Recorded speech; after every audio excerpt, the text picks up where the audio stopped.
Dans cette vidéo, nous allons voir comment déclencher des fonctions JavaScript à partir d'éléments de la page HTML. Alors pour commencer, on va créer un bouton et on va le nommer Hello HTML, voilà, pour dire que on fera appel directement à la fonction dans notre HTML. Donc pour vous montrer ce que ça donne, voilà, simplement on a un bouton, on clique dessus, il ne se passe rien. Donc pour réagir au clic du bouton, ce qu'il faut, c'est qu'on rajoute, alors je vais appeler ça le paramètre onClick, et on va le mettre égal au contenu de notre fonction. Là, dans onClick, on peut directement écrire en JavaScript. Donc ça fait que ça permet de faire hello. Par exemple, là, on va écrire hello en pensant à se changer de guillemets dans un alerte. On sauvegarde. On rafraîchit, hello, et on a hello en alerte. Deuxième manière de procéder, on recrée un nouveau button, toujours avec onClick, qu'on va laisser cette fois-ci, enfin qu'on va laisser pour l'instant à vide, et on va écrire hello function. Voilà, on va appeler la fonction qui sera elle placée dans notre fichier script.js, et on va donc réaliser cette fonction. Alors, dans le script, on va simplement écrire function hello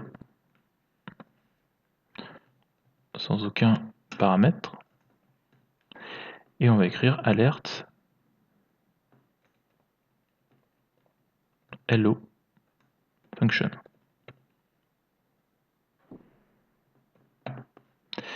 On récupère l'appel de la fonction et on va aller le placer dans le onClick.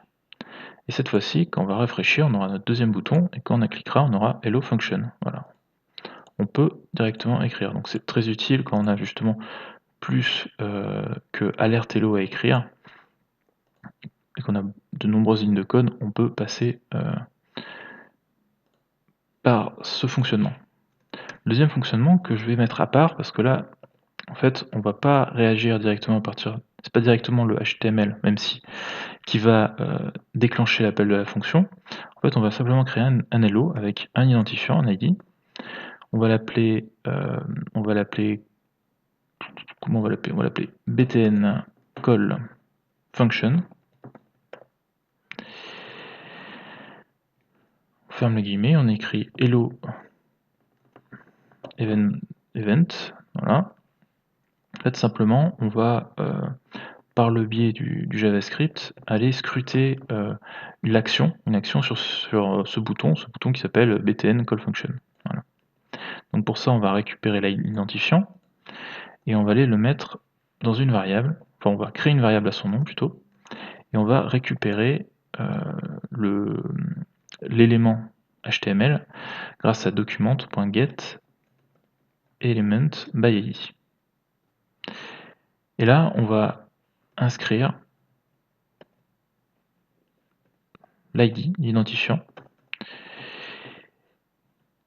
et on va récupérer notre variable pour lui accoler un addEventListener qui va permettre de scruter les actions sur ce bouton de notre page HTML. Donc on va lui dire qu'on veut surveiller au clic uniquement. Et on va créer une fonction qu'on appelle une fonction anonyme, tout simplement parce qu'il n'y a pas besoin de lui donner de nom, vu qu'elle a appelé, elle fait partie en fin de compte. Elle fait partie d'AddEventListener. Et on va inscrire, donc il ne faut pas oublier de fermer la parenthèse après l'AddEventListener, et on va inscrire alerte hello événement. On sauvegarde, on rafraîchit, hello event, hello événement. Voilà, on voit que ça marche. Donc voilà, trois manières de faire. La première, c'est vraiment si vous avez un code court à réaliser. Hello Function si vous avez un code plus long, mais généralement on utilise plutôt Hello Event avec les événements, ce qui permet en même temps de rendre plus pratique la maintenance des grosses pages. Voilà, tout simplement. Bon, je vous souhaite un bon code et à bientôt.